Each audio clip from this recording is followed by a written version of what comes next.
Welcome back to the Bigwater Podcast. Robertson here. I got a couple of my buddies you probably recognize. Maybe one you don't. We got Billy Market here. Miller Boat Line, is that the proper term? Correct. Yep. He's like the guy you don't want to tick off there. And then we've got my buddy that I can't tick off because he's my ice fishing partner, who we're talking about doing here in a little bit, Ryan Stoiber. Now, you guys that watch my social media, you know I call him Big Daddy. And Billy, people go, why do you call him Big Daddy? Like, you got something going down there? I'm Big Daddy? Well, no, Ryan's Big Daddy. Okay. And I'm like, they're like, he's 6'5" and he's not built like Karen Carpenter. You young kids are going to have to look that reference up. I just go by Billy, or a lot of people just call me asshole. You know? I've heard this many times. Uncle Cracker, actually, I've heard. One of my favorite bands ever, yeah. That's maybe a story? That could be a story, yeah. So, I mean, we're going to talk about ice fishing, but beforehand, I was at a concert. It was Kid Rock and Uncle Cracker. And Uncle Cracker, I think, I don't want to get sued here, but I think he had some things that he probably wasn't supposed to have, and he maybe had indulged or something, and he talked to, I'll let you carry on. Mm-hmm. Well, of course, immediately after the concert, the concert ends at 10 o'clock, and there's several thousand people trying to get off the island immediately, along with buses and tour buses and porta potties and fencing and lighting and all the things that trying to get off all at once. And so we get a pretty big hit. I mean, we got 3 boats sitting down there waiting to show up, and all of a sudden, boom, the floodgates open up. And our priority is pushing people first. You put a semi or a bus on the boat, you got to keep about 40 or 50 people off for the Coast Guard regulations. So I try to, piece a thing or two in, along with 300 or 400 people, and just try to keep moving. We had put a couple vehicles on. I'm sitting clicking people on, and there's people lined all the way up at the top of the hill. Several hundred people. Right it looked like The Walking Dead. It was just, the streets were full of people. It was like, what, 10,000, 15,000 people? Yeah, probably about 4,000 bum rush us, and 4,000 go to the jet, and about 4,000 or 5,000 stay here. So we get crushed pretty heavily, and I put a couple cars in the boat and clicking. I was going to go up to my 385 or whatever I was allowed, and okay, we got to shut it off here, and I felt this tap on my shoulder. Be right with you, sir. Be right. I'm trying to concentrate on the clicking. He goes, no, we need to get on this boat. And I said, I put everything I am going to on this boat. I'm clicking people out. It's going to be another boat about 10 minutes behind. He goes, no, we have to get on this boat. We're getting on this boat right now. I was told I could get on the first boat. I said, I'm sorry, but there's another boat about 10, 15 minutes behind this one. I'll get you on that one. And up to this point, I had been holding my cool and doing it the right way. And finally, he really saying, no, then he started motherfucking me. And I'm sitting there, and I got a little annoyed. I said, you get back in your little rental, your RV or whatever it was. Otherwise, you're not getting on the next one, So there was a little chirping going back and forth. I think you're dialing this down from what I've heard, or you're getting there. It's probably dialing it down to a little R-rated version, let's say. If you've never had Billy yell at you, you've never lived. It's best at a poker game. Well, that's a whole nother story. So I'm clicking people out. Eventually, he was tapping me on the shoulder enough, and he started me, and I'm getting on this boat. Who the hell are you? And I said, you just get back in your RV and wait. I'm going to get you on the next one in 10 minutes. And he wouldn't let up on it. Finally, I told him, you get back in the RV and sit. Otherwise, I'm not getting you on the next one either. So there was a little more chirping going on back and forth. But when the guy turned around and went back into the RV, there was a couple people in the fence sitting there laughing and going, oh, that wasn't really that funny of a thing. I mean, we're trying to take care of it. And he goes, well, that was Uncle Cracker that was motherfucking you. And I'm like, well, I'll go out and buy his next album when it comes out. But yeah, I got motherfucked by Uncle Cracker.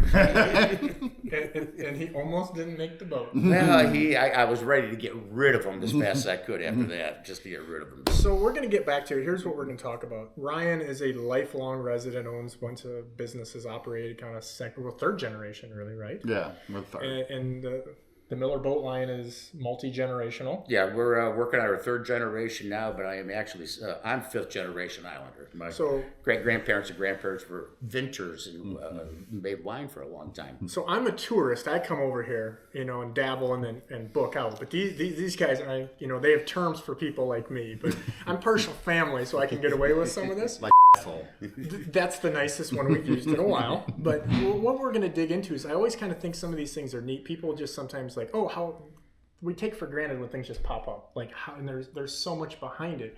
And I think, I love coming over here because me and Ryan have filmed some shows in the past. We filmed the Field and Stream, the hook shots, and they were, of all the things that I've done, people, both the companies, but also the people, probably reference that more. And I'm so fortunate to travel the world fishing with the best of the best everywhere.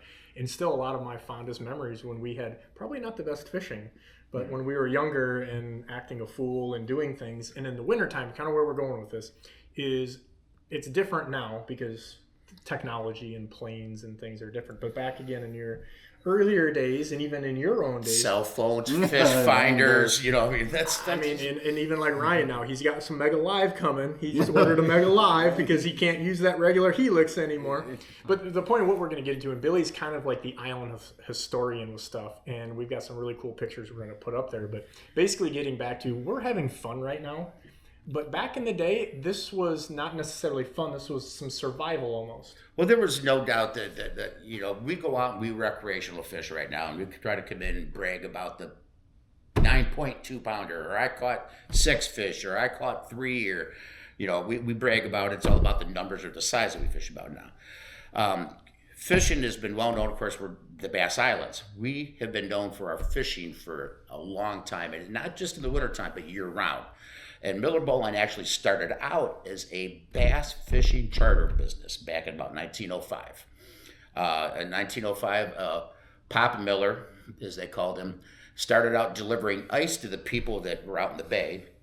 And he was also the water taxi, like the boardwalk water taxi is now. He was the water taxi in and out of the bay. But he would deliver ice out to the fishermen. And then the bass fishing we were world known for our bass fishing.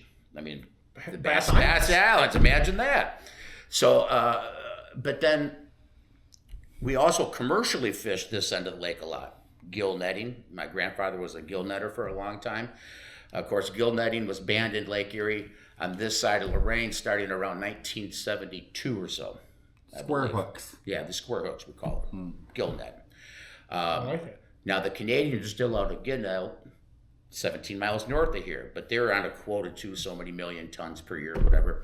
But fishing was a living over here, not just year-round fishing with the gill netting, but in the wintertime, even in my dad's time, where they would go out and they would catch either walleye or perch. And where Mossbacks is located now, in the basement of that, John Nissen had a fish shop. So you'd go in, bring in your 42 pounds of perch, or your 18 pounds of perch, your 30 pounds of walleye. He would weigh them, and you get paid, let's say 6 cents a pound for perch, or 10 cents a pound for walleyes, or something like that. And and we knew that my dad, and a lot of people did this on the island for a long time. They would go out, and their purpose was to catch fish to put food on the table for the next week or two. I mean, well, back then, some of the pictures that you shared with me that we're going to put up here, these people are, granted, they're not SUVs, but these are old model TIAs or whatever they are, but they're using cars to go out there. So we had harder winters than we do now. Is that correct? We have had, historically, the past 10 winters have been milder than normal, let's say. But back then, you didn't have SUVs, you didn't have side-by-sides, you didn't have four-wheelers. You pushed a little push cart out every day to your shanty. And when you built shanties back then, you didn't build doubles, you didn't build quads, you didn't build them out of 4x4s. You built them as lightweight as possible because your shanty was your livelihood about fishing. And there were sometimes, depending on what the weather conditions were like, you had to pull that shanty in and out by hand every day. I'm out. Yeah, well, this is if you wanted to put some, if you wanted your kids to have bread and milk, and you were gonna. God, these shanties we have now are just like. Oh, they weigh 400, 500, 600 pounds, and the shanties. And now we still got one of the old single shanties that my dad built back in the 1953 or something like that. Very lightweight as possible, sturdy. This is the little, granted a little coal furnace in it, which is now replaced by propane. But there was a lot of times these guys pulled their shanties in and out by hand every day. And of course, depending on the conditions, the Model A's came along or the trucks. But I'm talking back to the turn of the century, you pulled by hand. Okay, so you didn't build your shanty to weigh 400 or 500 pounds. And then not only did you go out to fish to put food, possibly to sell fish, to put food on the table, but there was a huge fishing industry over here where people would fly in to fish for the day. And you might have paid $15 or $10 to go out. You'd go out to a warm shanty with lines in the water practically. So kind of similar to today. Yeah, very similar today. Different plane though. Much bigger scale as it is today. I would say there was probably a half a dozen people that rented out probably in the neighborhood of 100 to 120 shanties, as I remember it. That's kind of crazy. Back in the 60s and the early 70s. And I think the reason that's kind of crazy to me is like I'm over here, I fished with Ryan. We don't have, like I work with you guys that follow my stuff, Ice Team and Hummingbird and all these companies, and I have stuff now that's coming out next year, and they want to get the wrinkles out. And so, like, I have to get some time in. So even if I come over and we have a terrible winter and the fishing's not amazing, I need to beat gear up, which we're really good at. So we're sort of a lab for you. It is 100% R&D. And then Big Daddy, he may or may not have some pretty cool stuff that, never made it to market or different things that have happened. But it's crazy to me that I'm here because most of the Great Lakes don't have fishable ice or a significant amount. And back then, when we had more ice, it's crazy to think that there was way more people here going through all those challenges, because it's still a challenge now. Where we are really, where we have a great advantage over several spots. Of course, if you're looking out behind me now, the South Passage, well, we're going to have a little bit of a snowstorm here. You can't see very far, but the South Passage is wide open. Okay, but from the lighthouse here out to Green Island, into Rattlesnake, into Middle Bass, and down to the bay, that little spot stays locked in by the islands and is not nearly as affected by the winds and the currents as we have out here in the South Passage that might shift out on it after a good wind. So we're very fortunate. We keep our eye on the cracks, and there's certain cracks that are in the same spots every year that we keep an eye on. Of course, if it's going to blow 40 miles out of the northeast, it might be a good idea to pull something in or out, or the west.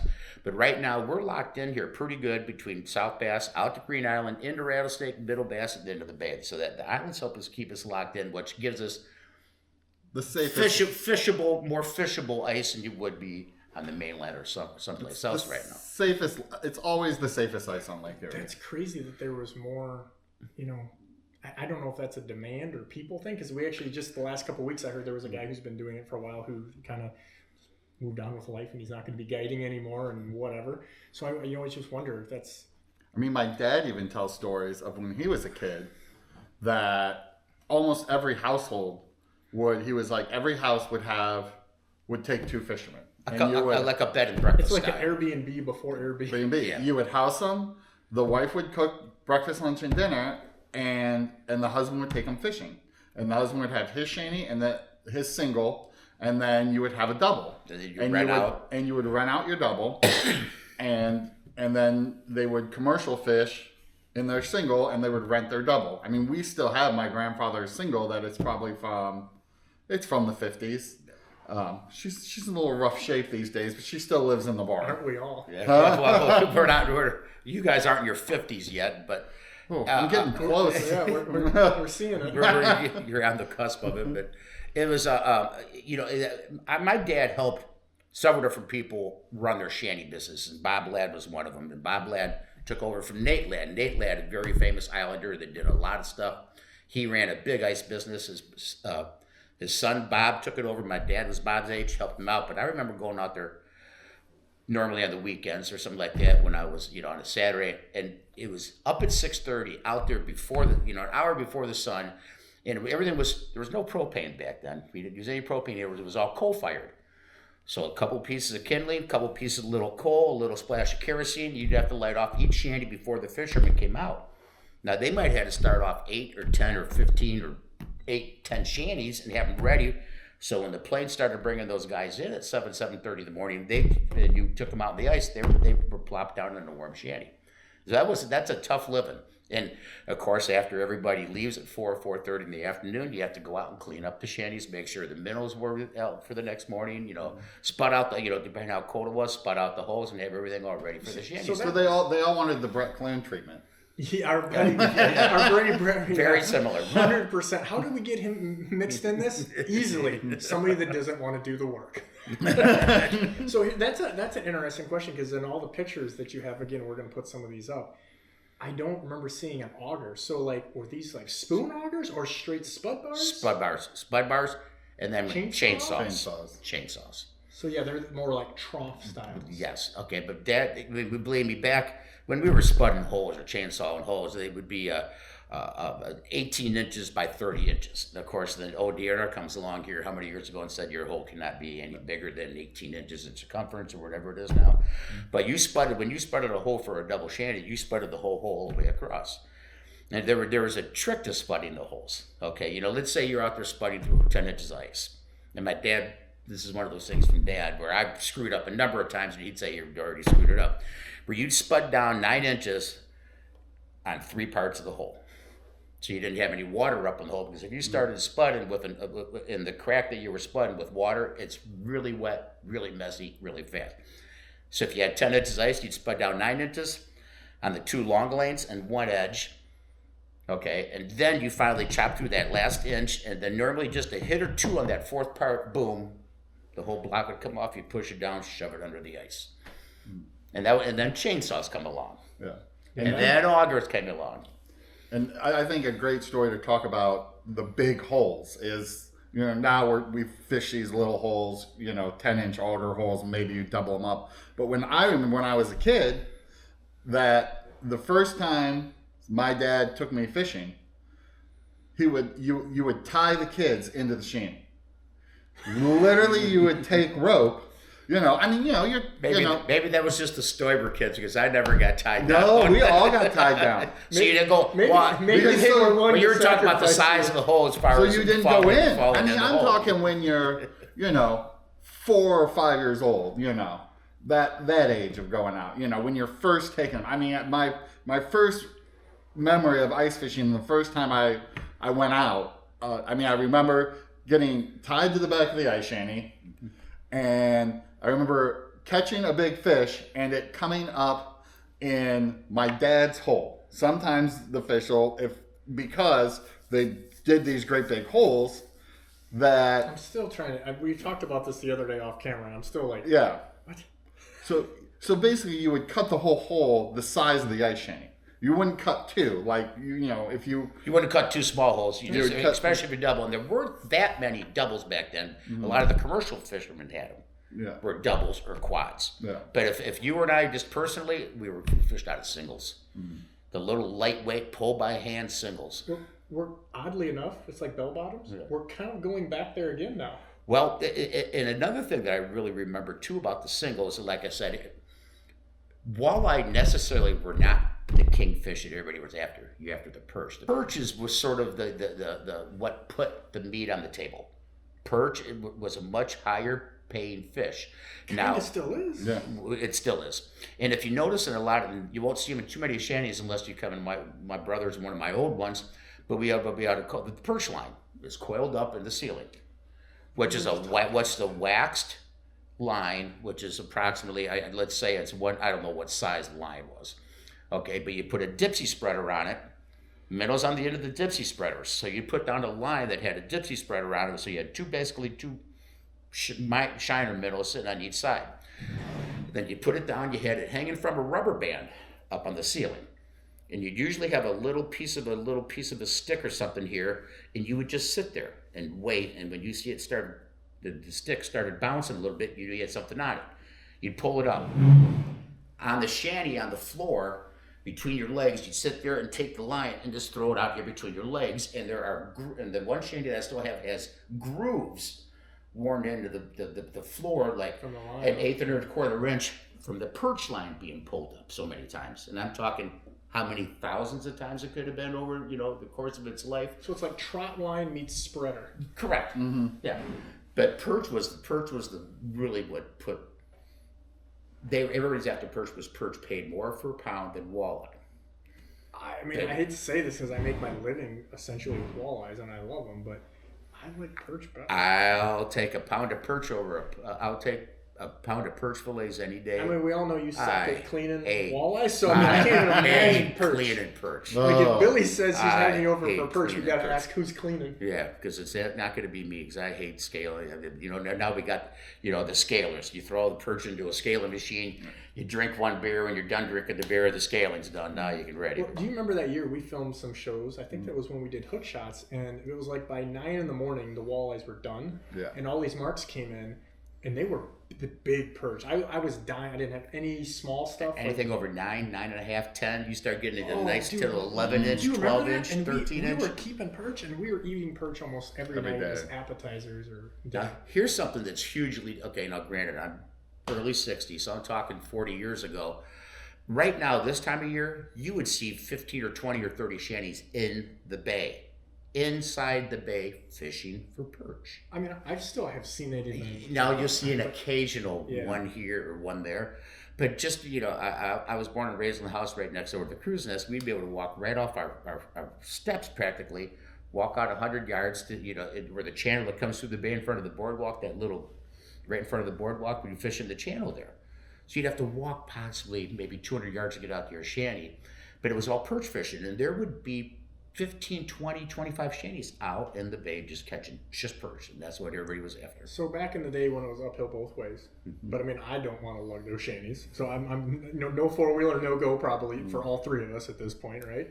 But back in the day, so they were obviously housing some people, renting shanties, selling fish, like cutting ice at the end of the season. Was that a thing? The ice cutting, no, the ice cutting was more back, let's say the early 1900s, where there was called a Forest City Ice Company, had a huge building over where the fish hatchery is at now, out on Oak Point, Peach Point, and it was probably 3 times the size of the fish hatchery. It was a huge building. It was called Forest City Ice, which was based out of Sandusky. Was it like a barn and sawdust kind of deal? Exactly.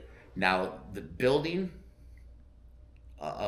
we just tore it down here in the bowl line maybe in the past 25 years, but they had a little ice house, and that's what you do. You cut blocks of ice, sawdust in between, pile it up, and it would last all season. And of course, a lot of this ice was transported off the island to Sandusky, but then again, you were also supplying all the hotels like the Hotel Victory, or the Commodore Hotel, or the Commodore Hotel, the old Commodore Hotel, the Island House, the BB House. I mean, there were some hotels over here that were huge, several hundred rooms. Not as big as the Hotel Victory, which had 480 rooms or whatever it might have been. But there were some big hotels, and they cut ice to supply the ice for the whole season for the island. So was that just a big old saw? There was... I don't have a picture of it. That doesn't seem like a good job. It is practically a saw. It is practically a saw where you cut them into blocks, and then there'd be a conveyor they had that was granted, when electricity and mechanics came along, they had an electric conveyor that you put it up on the conveyor belt. It would take it up to a building, and then there'd be a guy up there with the ice pick stacking, and a guy spreading this. They used horses for helping plow the ice, as they call it. They call it plowing or cutting the ice. But it was a big saw. So how do you think the world is just different. Like, we don't need to get into the psycho-ness of just everything and politics and all that stuff. But I would say, I think things have changed, maybe for the better, maybe not for the better or other things. In my time, I've been coming over here roughly 27, 28-ish years or whatever. You've seen a lot of changes in that. With people, with things and camaraderie and stuff. I guess where I'm going back is you had a picture about some shanties. And again, put this in perspective. And I know it's difficult for people listening to this because they're not into these things like maybe we are necessarily or understand. But these ice shanties were the living, and you don't just make another one, and you don't just have lumber and things. Everything over here, like I had to buy a couple drill bits and things. They're more money over here. It's just a little more expensive over here, and it's what we have going on now, especially with UPS and Amazon and FedEx. Okay, the only way that once the ferries quit running or the big boats quit running back in here 100 years ago, or even a little more than 100 years ago, before airline service, they used ironclads. That was the only way to get on or off the island. So explain an ironclad. An ironclad is basically about a 20-foot rowboat that had two big runners on the bottom, like you might see on It's like an ice skate. Like a giant pair of what do they call those, tandem ice skates? Double runners. Double runners on the bottom, like a shanty, practically. Shanty runners at the bottom of the rowboat. And there was several gentlemen who would contract to bring the mail back and forth. So they were the mail service to the island. And, depending on the conditions, you rowed part of the way over, you pulled the boat up on the ice, then you would pull it across the ice with a couple of ropes. These guys were hardy. These guys were out there in some stuff that I never would have thought of. The only way on the off island, if there was maybe a medical emergency, was also the same way, was the ironclad. But then when airline service came along, early 20s, when we started getting airline service, it took away the need for the ironclads. But up until the early 20s or mid 20s, ironclad was the only way to get back and forth. And they hauled people, they hauled mail, they hauled whatever it might be. But they didn't haul like we get in bread and milk, eggs, vegetables, produce. No, you stocked up. We were always taught to be mini preppers. And 100 years ago, it's even more so. It's mini preppers. We're mini preppers. Before the boats are done running, you stock up on all your canned goods, your paper towels, your beef stocks, whatever, all kind of stuff. And granted, you count on the hardware store and the store for the bread, milk, egg, vegetables come in once a week.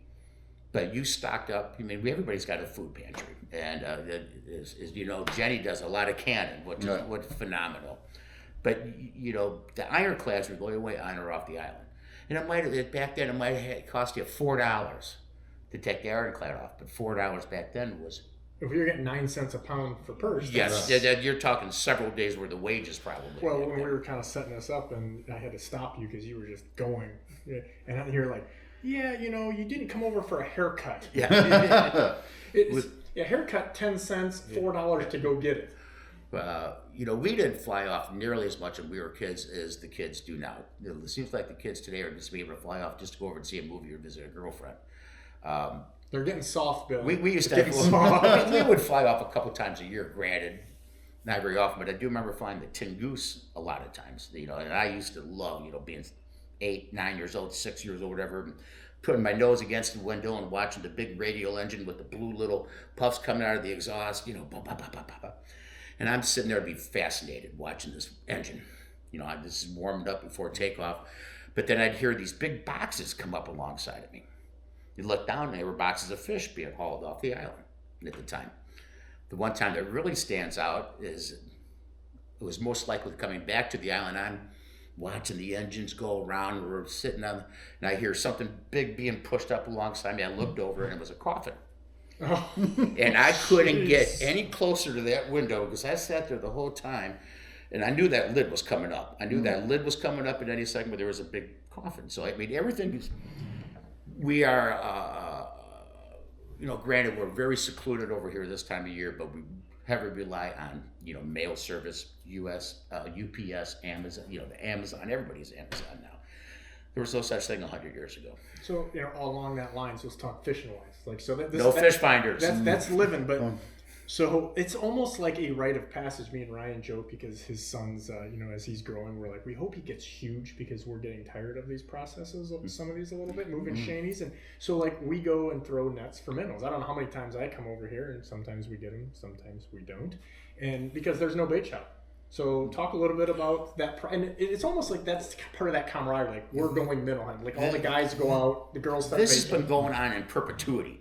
I mean, I remember in high school, and I had several buddies that, 5 o'clock at night, before it was getting too dark, minnow hunting. You'd go out, and whether you had a one-man hoop or you had the two-man seine style, and we'd go out, whether it be the lime kiln or the state park or down to the city docks or down to the Miller docks or Oak Point, we'd bounce around. And granted, my dad always said, you never catch minnows before December 1st. For the winter coat. For the temperature change, the fluctuation. Week after Thanksgiving. Yeah. We never go until the week after Thanksgiving. Yeah, from guys that are in the minnow business that sell them, I've been told that they have a winter coat and it's a different hardiness. And there's definitely something to it. Yeah. But this year, which is we did not catch any minnows. There's been years where I remember it's been a struggle to get minnows. Where you had to work. You really had to work, and you'd go out and find a pint here, or maybe half a pint here. Mm-hmm. But if you picked up 15 or 20 minnows on the net, that's great. Man, they go in the middle cart because that was 15 or 20 minnows that you didn't have yesterday. Mm-hmm. This year, There was some bonding together. There was 0 minnows to be found. 0. And I'm talking. It's like that with fishing guides, just so you know. Like fishing guides that hate each other. How many minnows did you pull up this year? Pint or two? A couple of pints? I had one good pull where I pulled up about a half a gallon. Yeah. But it was, I went out every day for 3 weeks. Anytime I was on the island, I had my wife out there with me. That's how desperate I was. And multiply that times 40 other guys doing the same thing Ryan was doing, trying to find minnows. And again, I'm not naming names or anything, but in the fishing guide business, when the bite's really tough, everybody all of a sudden bonds together. Then they hate each other a week later or whatever. But it was like that kind of with the minnow thing. Guys that maybe don't talk to each other, maybe guys that aren't as social. Everybody was communicating. I saw Facebook things and text messages.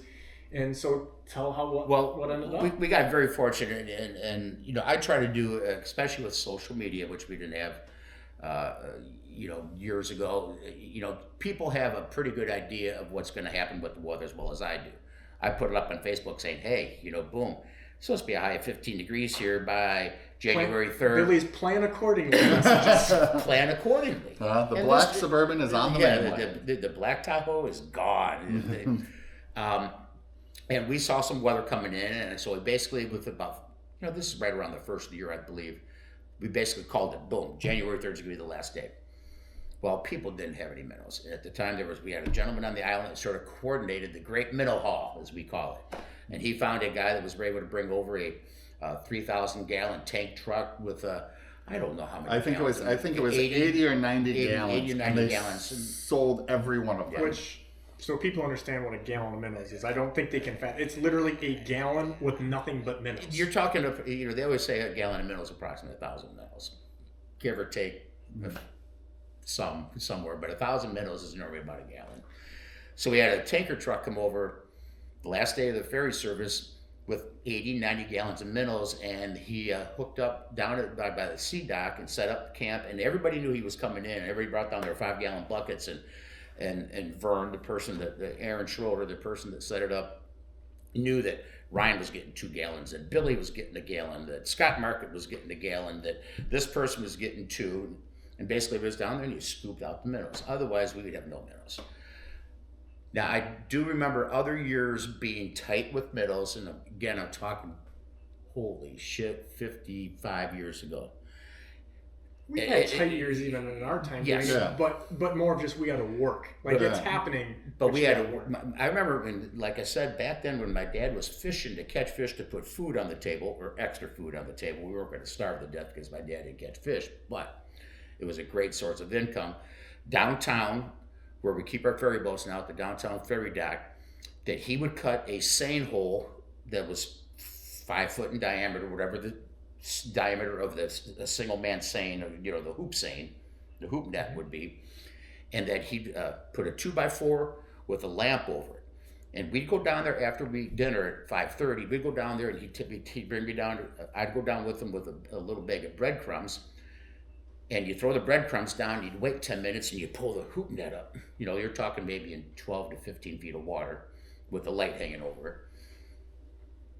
Pull it up. Oh, that was a good one. We got about 20 minnows. Drop it back down, throw some more breadcrumbs or whatever the magic elixir my dad had that he had me throw down there. You'd wait another 10 minutes. No wonder you guys are so stingy with minnows. Pull it up. Oh, we got 6 that time. But 6 minnows might catch, you know, 10 fish the next day. I do remember, so we would catch minnows that way. And believe me, if we pulled up 50 minnows over the course of an hour, that was enough to fish with for next days. Another one of my dad things too was, if you ran out of minnows while you're out there, fish with the eye. Fish with the eyes. Start popping eyes out. So how, guys, a lot of people have asked questions about it. They see the videos. It's a joke amongst us that Big Daddy always does catch a big fish. I'm going to tell you right now, he caught one on our last show we did together.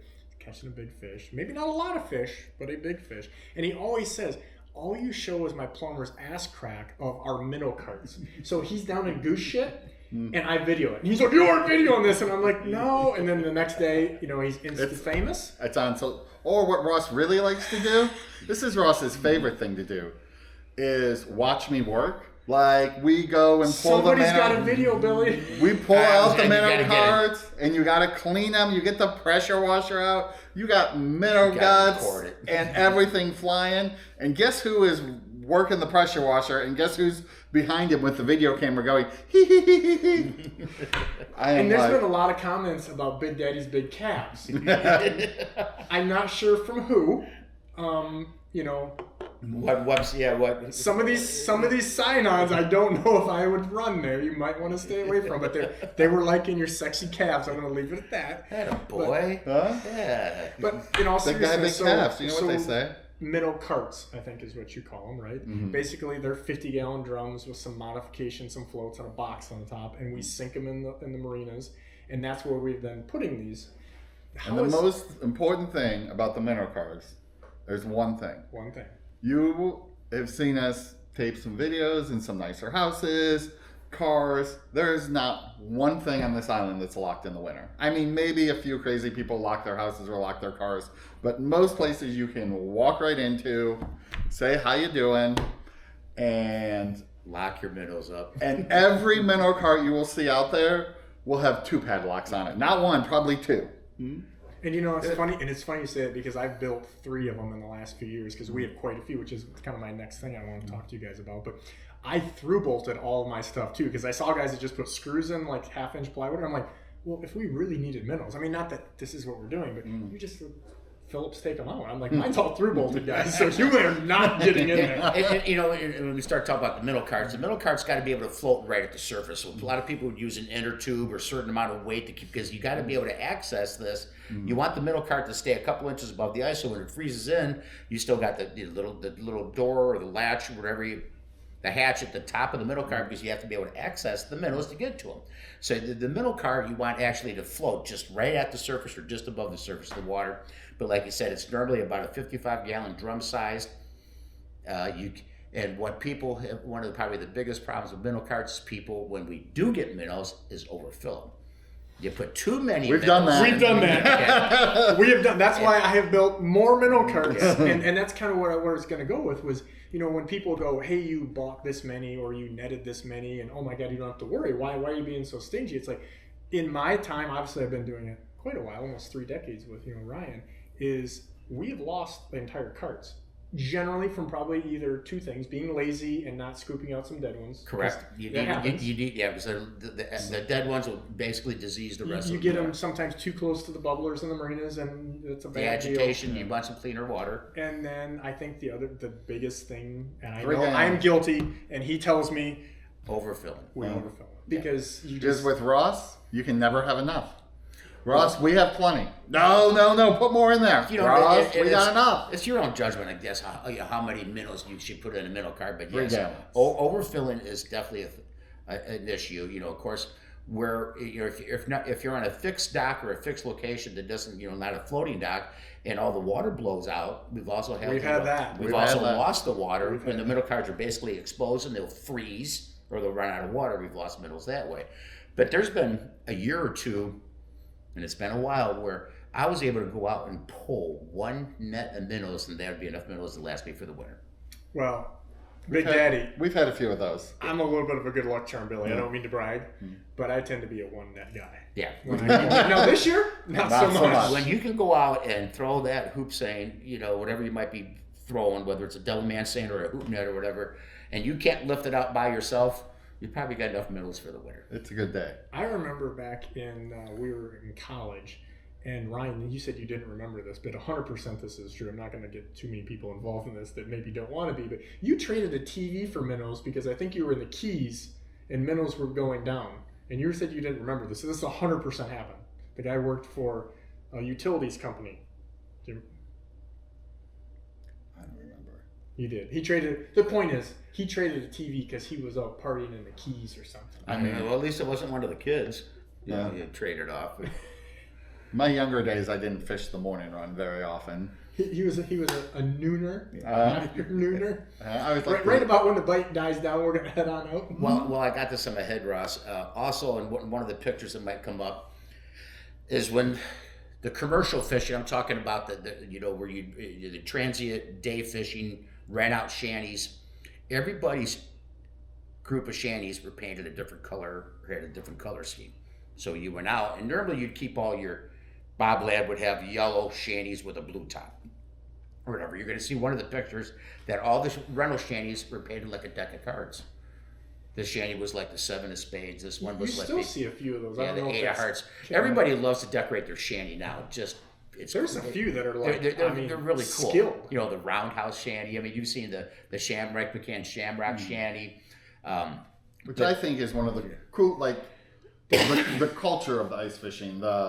I know your brother and his family got out some of your guys' old shanties this year and started reworking them, and one of the daughters is an artist, and you see the different things painted on them. They're done over buildings.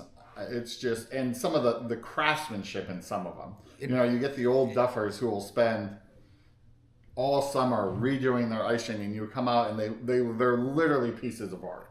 And back then everything was canvas and canvas and lumber, and now naugahyde, of course, is a big one. Except the naugahyde, I don't care for naugahyde because naugahyde does not sweat.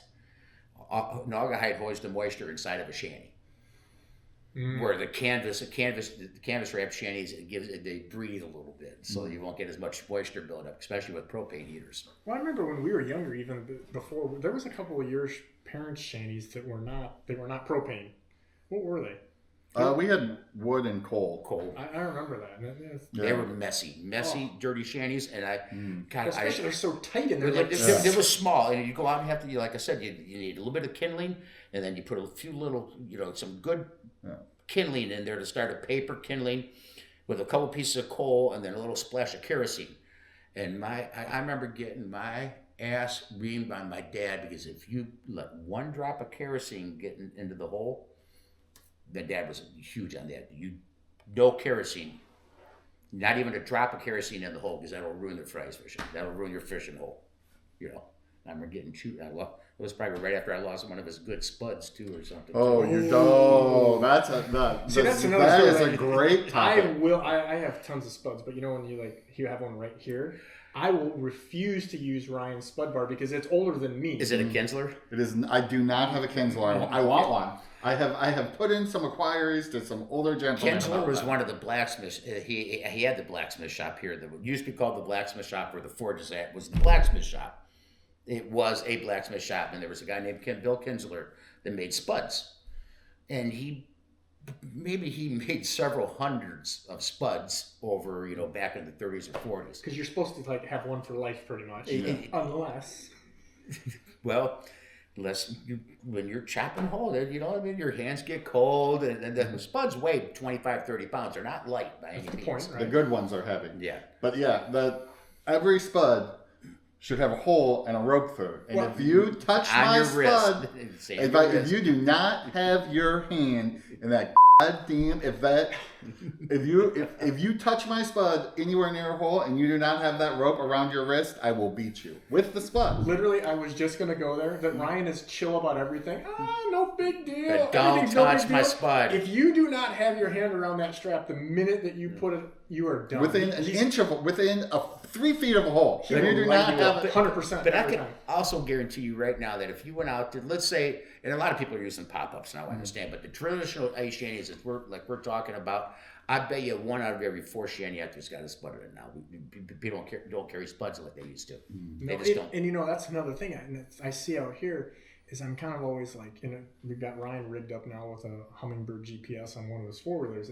It's amazing how the people here haven't adopted some of the main ice fishing tactics of, around your neck having ice picks, a spud bar, and use it at the crack.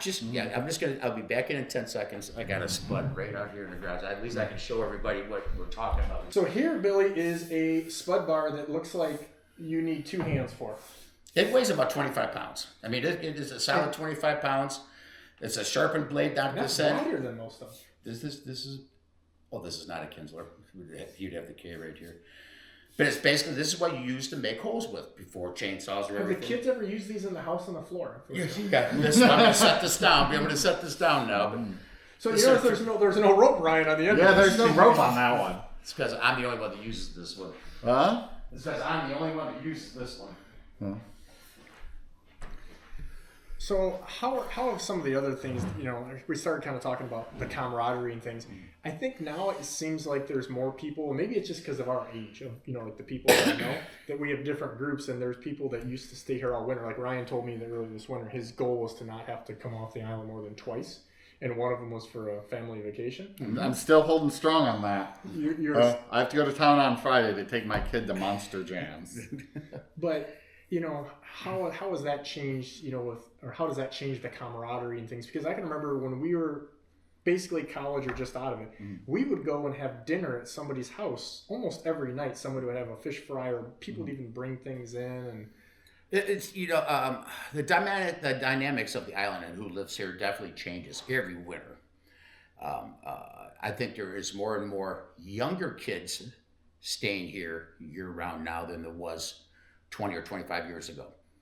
I'm sure you got several of your employees. Yeah, they're here year round now. They if you want to say it, they collect their unemployment check and they're able to relax and do stuff, enjoy the ice fishing, dart leagues, whatever, poker on Thursday nights, dart leagues on. I see a lot of video games. I hear about. I hear a lot of video games. A lot of people. People. You get asked this question a lot year round. What do you do all winter? And as I tell people, you can sit on your ass and on your couch and be a couch potato and grow mold on it and never move all winter if you want to. Okay, that's one extreme. The other extreme is, poker on Thursday nights. You can be involved with the recreation committee, dart leagues on this night. You can be involved with the fire department. You can be playing euchre on Tuesday nights. You can be involved with the senior center. There's so many different things and organizations you can be involved with, so you can stay very, very busy also. Or somewhere in between. I sort of like the in between. Yeah. We give people a little reason to get out of the house. Kids, kids in school activities. Yeah. Whether it's baton twirling, whether it's taekwondo, whether it's chess club, whether it's Liam's involved in so many things, but some people enjoy doing nothing, and that's what it's here for. I mean, what my mom always said is, you can always find something to do on put in bed. You just have to figure out who's doing it and go. And it might not be, you might like to play games, and you might be a 21-year-old kid. Well, the people playing games might be 40 or 50, So then you go play games with those people, or you might want to play volleyball. Like you do. There's a lot. There's a lot going on. You just have to figure out who's doing it. We saw one of the old guys there when we were doing our minnows, like right before we started fishing. That was basically kind of shoveling off to make an ice skating rink. It was Paul Ladd. Oh, okay. and like ice sailing, we were talking about that. Like Ryan's dad has a bunch of old, I guess they call them ice boats. Yeah, right? Ice boats. I got one. Yeah. So there's a lot of different things going on, but it's still, when you said earlier, I kind of it's still in my brain when you're like, there was that many more people coming here when things were much more challenging to get here, and once you get here, it's much more challenging. I still feel like it's challenging because we're so used to it is challenging. We are very grateful for the two airlines that services right now. They both do a great job, and you were able to call up and say, "Can I get off tomorrow around 3:30? What do you got? Can you be there at 3:15 for two people?" Sure. It's pretty darn convenient and easy. I don't know if there's more people coming over here now. I mean, granted, this weekend's a little busier weekend. We got good ice. Well, you said 100 and some shanties being rented on the regular. You're talking a couple hundred people. But then again, we were flying the tri-motors back then too. They might have been flying 2 or 3 tri-motors, which could carry 13 people a trip versus the 5 a trip. Mm-hmm. Okay, granted, they were slower and they took a little longer to turn around or something like that. But there was days I know there were several hundred ice fishermen flying back and forth. So I'm gonna assault a little bit here. Ryan, Big Daddy's going to get a little interesting. I feel like some of the locals are a little slow to adapt things with ice fishing. Like, as our one buddy who's way younger than us, and he's like, I have 2 Swedish pimples, and the reason I have 2 is because I might have to use a bigger one. But I feel like you could fall into this. I am a Swedish pimple Clio guy. Okay, now depending if I want to go back to my dad, the Rapalas are great for snagging walleye. Chicken wrap, catching that big dog. I am very limited. I am more of a color guy. Than a lure guy. Okay, now granted, here I am. I don't have that 14.7 pound walleye on my wall yet, and maybe I miss a lot of fish. Now, you said old school, hate to change methods. Okay, when I was out ice fishing by myself when I was young, Okay, we had portable marine radios that we were able to talk to each other from shanty to shanty with. That's you don't know cell phones, but we had portable marine radios. Like a boat, just like a boat. Like a boat, a portable marine radio. That's how we communicated. No cell phones. Okay, and like my dad taught me the method where you go out in the morning, you set up, start 6 inches off the bottom, you don't get anything the first 10 or 15 minutes, you come up to about 12 inches, you don't get anything there, you come up to 18 inches, you try there, come up to 24 inches, if that don't work, back down to the bottom. Okay, so here with fish finders have taken a lot of the fishing out of it. Well, that's where I'm going. Here, I'm going to jump a little bit. And granted, and believe me, when we first got our first fish finders and the old Vexilars, the old scanner style system, and you'd see that fish. God, it feels like you get him to chase you up about 4 or 5 feet and tease him, and he finally hit. Okay, I mean that was cool to watch that.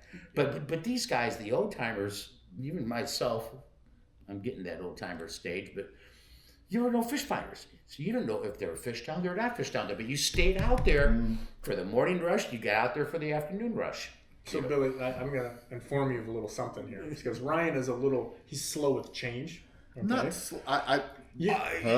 He's a little slow with change. I'm throwing that out. So we use the Vexilars, right? Then I might have brought a liquid crystal flasher out, which also had 2D and GPS. So he'd be like, "Oh, we got this amazing spot," and I'm like, "Yeah, I marked it." You what? No, you line up my dad's house with this and the trees, and I'm like, what year is this? Okay, now. What year are we doing? Billy, is this hurting? Guilty. Okay. I wish we would. I wish I would know where we had our shack last week, and I'm like, "Oh, it was really easy. Hit a button." Because there's, rattlesnake is still. It hasn't moved? My favorite spot to go. I mean, I still love rattlesnake, and I'll live and breathe rattlesnake, and it doesn't matter. And you've seen it, as we all know. Where you're fishing one day, you might knock the crap out of them for 2 days in a row, and then you might not get anything for 3 days. And you hear about, Green Island's hot, Sugar Island, the dark side. Oh, that happened this year. We call it the dark side of rattlesnake, which is the middle bass side of rattlesnake, or Victory Point, or whatever. I am not I'm not, granted, the movie of the shanty is a little different. I'm not too much of a chaser. Okay, I don't mind sitting. Calm, steady. I don't mind sitting and just waiting for that day or two because you know what? A couple days later, and they're not getting anything at Victory or Sugar or Green Island, they're back at Rattlesnake. So that's another point that I want to bring up. They're back at Rattlesnake. And I've done some guiding over here, with my regular open water clients because just the demand is insane. Like the guys that want to do this because it's such a unique opportunity, and we don't have ice anywhere else to do it. Yada yada yada. You've seen I've been on Good Morning America explaining to people that you don't go on a 30-mile-an-hour south wind on the mainland and on and on and on. But with even like sponsors, so a lot of the companies I work with are out of Minnesota, like Rapala, Hummingbird, Clam, all these companies. And these guys, they call it ice trolling, where they have one guy that just drills holes and he just keeps moving and you go behind him and fish him, right? And you got like everything in your hands and bucket fishing. Well, they call it ice, whatever it is, but they move. And I always have to tell the people out here, like, realistically, most years we've got 2 miles by 2 miles that we're pretty, like, we're going to come home at night.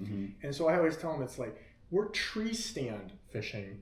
We're not deer drive fishing. Correct. And it's really hard for guys because I think that now with what I'm going to go with the technology thing is that we've proven what I've kind of learned the hard way, where these fish spook. Like they just do, and so you keep moving. You don't give it enough time for them to just come a few feet back. Where I'm, like I said, that's probably a great way to put it. Is the fish spook.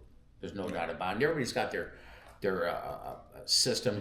That damn ATV just drove by me 20 feet away doing 30 miles an hour. I'm not going to get fish, or drop a couple drops of kerosene down the hole. We make excuses. Some of them are valid. Some of them, yeah, and you're right. Whether they're excuse or not, but I always fished what my dad called the cedars in Rattlesnake. Okay, the cedars are gone now because somebody tore down the house 20 years ago. But we still did line up this, line up that. Okay, granted, now with the GPS. Your phone has a GPS too, Billy. I'm just throwing that out there. But I think it's even got a camera, I think. But it's also interesting is like when we get first ice, I can tell you where 30 different people are going to be. I am a Green Island guy. My family's always fished Green Island, and Victory Point, it's kind of where we grew up. And I can tell you, me and Joe Scarpelli and Kyle Wertenbach are all going to go to Green Island first. And I can tell you, this guy is going to go to Rattlesnake. My buddy Joe's going to fish in front of the ship, as we call it, which is, if you've been to the west side of Put in Bay. Like most famous photographed house. Yeah, it's the... As well as the middle grounds. You know, Yeah. there's the middle grounds and the dark side of Rattlesnake, which is, we always call the dark side of Rattlesnake. That was Middle Bass's territory. Mm-hmm. You know, we didn't, you know, just because we You didn't heard, get shot at. we didn't hear just because Art Wolf got 20 fish yesterday, or 6 fish yesterday morning and 6 in the afternoon, or whatever it might be. We're all moving over there. Mm-hmm. No, you know. Well, chasing. Oh, well, we have a story about that. Chasing a There's a Ross story about... They're just mad because I caught fish. That's all. Huh? Anyhow, Has Ross has ever told you about the 10-year ban? Should we talk about the 10-year ban? listen. There, Billy, you know, I think when we you, should talk Billy, about when you outfish people, they get upset. Oh, When no, we there's were no doubt younger- about it. And they get cranky because when you go show them how to do it, dude. When we were younger, Ross was... If you think Ross is hyper now, you should have met 22-year-old Ross. After about 4 Budweisers. He would... Oh my God! They're killing him over in between Middle Bass and North Bass. And I was like, Well, it was more of like I gotta move, Billy. When you're not catching anything, No, I days understand. on end. Yeah. Like I don't want to die. I here. mean, I'm talking, you know, sitting still and not moving. If I sat out a rattlesnake for a week, wasn't getting anything. Yeah, hell see- yeah, I'm moving. And you some know? of these people, Billy, they weren't in there like, we caught him, we didn't catch him. I'm like, dude, I want to make this happen. Yeah. Anyhow, so Ross decides... Pop-ups make a big difference. Ross decides to roll over. we don't need to say exactly where we went because it's still really good. So we're gonna say exactly. Exactly. He went somewhere where he wasn't supposed to go, and According to them. and he might have been a little too far in one direction towards some bad ice. And the next thing you know, I caught a 12.5 pounder that day. the next thing you know, 2 days later at the grocery store, Billy, I'm on my 4-wheeler, and guess who rolls up to me? Dale Burris. I said the name simultaneously. Tell your buddy to stay the hell away from our area. If he was close to thin ice, Ryan, if I am not going to rescue him. And Dale Burris ran the grape business, the vineyards on North Bass for 100 years. I mean, for as long as I can remember. And we called him King Dale. We still call him King Dale. And and if Dale told you something, you listened. And so then Ross got the 10-year ban. Yeah. He wasn't allowed back for 10 years. But now he's allowed back. Okay. Anyhow, back to me smoking them, Billy, and catching. When they get a little cranky, they're like, "Oh, we don't care," until they see, and then they see a 12.5 pounder. You know, I think that is, you know, you're talking about the just fishing in general. It doesn't matter whether it's ice fishing on Lake Erie. It doesn't matter whether it's marlin fishing in the Caribbean or whatever. Everybody wants the most and the biggest, and that is the part of the sport of fishing. No different than baseball, basketball, volleyball. You want to win. You want to score more points than the next guy sitting next to you, especially when it's one of your best friends. You're sitting there going, you know, now with phones, how many did you get last night? Oh, I got 2. And I said, I got 5. You know? Oh, that's all right. 100%. Yeah. But so, have you seen what they call forward-facing or live sonar yet? No, I have not. So I'm just going to tell you guys that are listening to this because Ryan, you know, it's like the boundaries change. They change with him, right? You think Ryan's old school? Oh, I already know. I already know. Okay. So, but we've got him. That's kind of where I'm going with this. And I feel like when you see this, I'll be interested because it's almost like, well, you know, I don't like technology, but I gotta have a cell phone. No, I so love we technology. went from the Vexilars, we went to the Humminbird liquid crystals, and with the GPS and all that, and so much easier to see. You might like that. Like we all got glasses now. And then we go into like first phase forward-facing sonar or whatever. Essentially, you can see like in a 30, if a snow cone upside down, like in a cone. You can see the X and Y axis instead of just about the 50-foot radius. And you can see it all. And you can see them on the bottom. And I mean, it's just, instead of seeing that tiny little thing, and you can, so like 4 guys can fish in a shanty and all see their individual, instead of having a 2D approach where you don't know, again, you guys listen to this that don't know, look at some of our social media stuff. But 4 guys, when the fish are on the bottom, in one of your shacks, you can't fish 4 guys on the bottom because you don't know what's what. You don't know who's... With this, you can individually see the fish. You can see its tail, and it's doing this. And just for people, because this is the hottest topic, people are debating this. You still have to make them bite, and sometimes it's even more earth-shattering, hurtful when you watch them swipe at it and then just swim away, and you're like, no. But earth-shattering news, just in, Big Daddy ordered a Mega Live with a Helix unit. And his wife, Jen, Don't tell my wife! She's not going to watch this. We're like an hour in. There's no way that she's seen this far. But don't tell my wife. But Ross, you bring some of the newer stuff up here and some of the new equipment, and you're sort of like the test lab, so to speak, before it does go to a market approach. Yeah. Okay. And is there several of you type of Rosses floating around the country doing different areas? Or there is. I mean, like I'm on the ice team. I work with Clam, Hummingbird, I'm going to forget even Rapala, VMC, a bunch of these that have huge ice where they a big part of their season is, they don't want, just like you guys, they don't want to not make money for 4 months, so they fit that in there. But I will tell you that there are some products that somehow didn't make it home that may or may not be in Big Daddy's garage. And do you have several of these products? I like leftovers. I mean, do you have more than one leftover? It's like Thanksgiving all winter. Of something that should maybe fall off the back of your truck and land in Billy's garage? Oh my God. So, and I want to talk about one of those. So this is a story that if you want to hear the whole thing, go watch our deal with Chip Cartwright. So I work with Silver Streak Lures, have for like over 25 years. Really cool. Silver Streak Lures, his dad that started the company was one of the designers at Eppinger, which is Daredevil, realized the kids were going to take it over. Probably wasn't going to be real good for Chuck.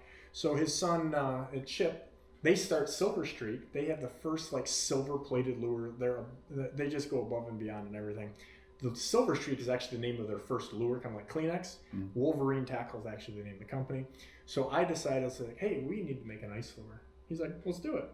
So it took like 4 years. I bought all kinds of rattles. We ended up having a custom rattle made, okay? And he had like 100,000 of these rattles made in order to do this. And 4 years of testing, because again, we didn't have crazy ice. So by the time we make a change to get back the new one, maybe the season's almost over or they're on jigging wraps or whatever the deal. How many rattle streaks do you use now compared to pimples? Be honest. They smoke the rattle streak every time. I feel like I've changed the island where Billy, the rattle streak. I have to get you a couple. It's that good. I literally have. I would. He's a pegboard. I have a pegboard of them because I might have gotten a little hookup one season. I'd be more than happy to try them. And those I can definitely, a few can fall off the truck. And the white with the 3 different colored polka dots. It's the most unassuming color that you wouldn't be like. Has been color. The unassuming color. Well, the 3 dots. It's glow with white 3 dots on it. with 3 dots on it. It's but like his wife caught a double-digit one. I caught a double-digit one on it this year. It is one of the better colors. It has been fire. White with a couple of dots. Some of the best ones, the new ones, Fish USA has them, and. For you guys that really watch my social media stuff, Broke Nose was a color that came out this fall. I had it before anybody had it. You saw the pictures. We were smoking on spoons. So I might have asked the owner, since we're chums, could you paint me up half a dozen of these? So I didn't get any of these. He didn't. There's only 6 in the existence. I didn't get one of these. 2 in like 3 sizes. Mm-hmm. And my biggest fish, it was almost 11 pounds, came on the Broke Nose rattle streak. I'm pretty sure after the picture of that is hanging out and I sent it to the boss man, he goes, we'll be coming out with that one. So that's a really, it's basically like glow with a little prism UV, and then it's got like a red head on it. Like that whole bloody nose color patterns. You guys that are into the color things. Just speaking, like you said, 11 and a half or you double digit. What's the biggest fish you've caught through the ice out here? Well, the biggest one was not off the island. It was on the mainland. Okay. And it was the teener. I got 13 something. Okay. What about you? I know this is a loaded question. Just go. Okay, well, my dad has, fished his whole life. After he fished to put food on the table, he loved just to go out just because he loved to fish, and he did that for his last 25 years of his life, or whatever. And I've always said I'm never going to mount one until I beat Dad. I got to go 13-10. And that picture that I sent you of me with the 2, we were sitting on a rattlesnake here. It was this type of a day, okay, but we were bucket fishing at the time. Back when men were men. Pop a hole, fish finder, marks up, boom, lure goes down, whatever. And at the time, don't forgive me, it's 6 inch, it's, approximately a 6 inch auger hole. They were smaller. It was a smaller auger. Okay. And that first fish of the day. Sounds like a fish story, Ryan, coming. It could be. That first fish of the day, it's a lot of times hard to tell that first fish of the day if it's a regular 2-pounder, whether it's a 5-pounder, whether it's... Not with live sonar. Okay. Well, I was still using the hummingbird at the time or whatever. And that first one, but it was a good one. Okay. Well, I got him up and I got his nose up through the hook and I put my dad, don't ask me why, my dad always never liked using a gaff. I'm still a two finger into the gill. And I get my fingers into the gills and it was a good fish, I could tell. And he wouldn't come out of the hole. And I had to almost twist him just a little bit. And he came out like a champagne cork. And I thought, oh man, I beat Dad. This thing's got to be well over 14 or whatever. Okay. Back down, no more than 2 minutes later, another one. I thought, holy shit. Yeah, you either snagged one in the side or it's another good one. I brought him up, the same thing. He came out a little easier. And I thought, holy shit, I just beat my dad twice in a matter of 2 minutes. But they were both, one was 12-1, one was 12-3. Okay, but within a matter of 2 minutes. But it was the story about it, I guess, was the smaller auger hole, and it was like a champagne cork. Well, ironically, on the not happy where Ross went fishing story, my buddy grabbed an 8-inch auger, and it's like a story like that, and I caught that 12 something, and normally I would release that fish, I don't eat those, I let them go, whatever. The blood vein, but we couldn't. It was that 8-inch hole. The fish wasn't that long relative, but we couldn't get it. We couldn't get him up through. We hurt him on too much, and it was trying to. And it was well, what do? It's hooked. You can't even just cut the line at this point. The thing's buried in the bottom. Bad deal. But that's kind of where I want to go next. Is you made a comment, I do listen, and you said, boys. He's always got these one-liners. He said, boys, one fish changes the season. Because we've had time out here where I could tell you that as we get into the spring, we've had tough fishing, right? And it doesn't seem like there was as many fish. And then in the springtime, I tell Ryan, I was like, hey, man, there's still a ton of fish down in Lorraine or Cleveland, that never made it down this way for whatever reason, mild winter. This was the only little bit of ice. And so we have a tougher season. Ryan's theme, he always says, if you even remember this, was boys, one fish changes the season. And I feel like that's even happened this year. So, when you go out there and you're like, am I going to get up today? And then I had that day where I was about to go in. The bite had died. It was the worst time of the day. One came boom, boom, and it was that broke nose rattle streak. And it's it almost gave me a couple more days of I was a kid. Little rejuvenation. 100%. And you see people out here, Ryan's wife, she doesn't get to fish as much as she probably wants, and the kids and stuff. She caught that giant. You were 100 yards from me. What was that, a week or so ago? Yeah. Yeah, and that's where I'm going. My wife is a mainland girl, and that's what they call us, yes. Mainlanders. There's other words. Especially for Ross. And I should dig up the picture and send it to you. But first fish over here. Her first fish she ever caught, I had her and it was 3 of my buddies in the fish innie, and it was you get weird years up here where you'll have years where you'll catch a ton of fish but no big fish. Or you'll have years where you don't catch a lot of fish, but you only catch big fish. And this was one of those years. We were catching big fish. We weren't catching a ton. You'd go out with 3 or 4 people, and if you came home with 4 or 5 fish, that was a great day. But everything was over 6 pounds. We take her out. The first fish she catches, and I have the picture of it, and it's I'm not a weigher. I'm not a measurer. I'm a murderer. We cut them and eat them. All of them. And she caught this fish, and we take it in, and we cut it. We shouldn't have. But I went back, and on a 32-inch across picnic table is what we cut it on. And the nose and the tail were hanging off both sides. And Billy's brother, I told him the story about it, and he looked at me and he said, Ryan, why in the world is that fish not on the wall in your bar? And I was like, because we've always just cut them and ate them, and we don't measure them. See, so basically, it's a fishing story until you have proof. I have a picture, and then I could hold my little 3-pounder in front of me like this, and it looks like 8. This you have to know. My wife is 6'1". So it was probably a legitimate 13 to 14. It was at least 12, probably 13. Does this ever cause any dispute at home to this point? No, because it will be when that new piece of equipment shows up. Right. Did you have it shipped to my name first? No, I got to win the poker game tonight to pay for it. But there's a lot of us that I mean, I've said this for years. I'd rather have 5 2.5, 3-pound fish than 1 10-pounder. I mean, just the blood vein, the pink belly, whatever you want to call it, the blood vein. Now, if I do get anything, and I haven't yet this year, if I do get anything that's 8, 9, 10, 11 pounds, is we bring them in and gut them, field dress them. Just gut them out, leave the head on, gut them out.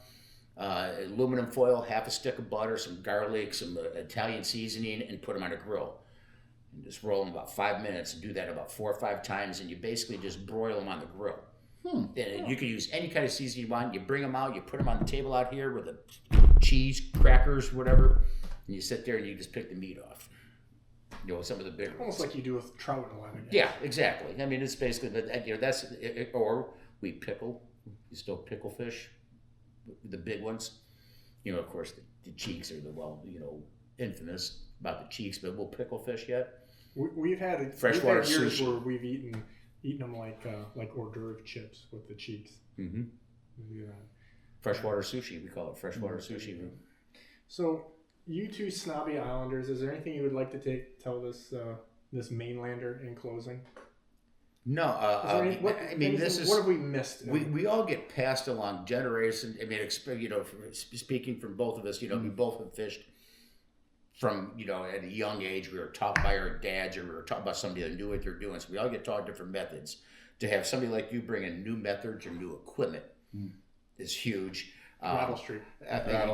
Yeah, I mean, Pop-ups, I'm still whatever. more of a color guy. I still, you'll change colors if it's dark, if it's light out, the sun's out, if the barometer's dropping, if the barometer's rising. You're a shiny object guy. Yeah, It makes you feel better. Yeah, it makes you. But I mean, granted, an old dog does need new tricks occasionally, and I would love to try some new methods. I don't fish nearly as much as I used to. I used to give back when I was pre-kids. Mm-hmm. We were out there 7 days a week. That changes things. Kids change things. And kids in school makes fishing a lot easier. Of course, when you go and get remarried and have a 9-year-old and do it all over again, it really changes the fishing routine. Yeah. But I think the stuff that we inherit from our generation previous to us, or the generations previous, it wasn't always a sport. It was a living. It was a living, and then it became a sport. Sport fishing, the bass fishing brought people to the island at the turn of the century.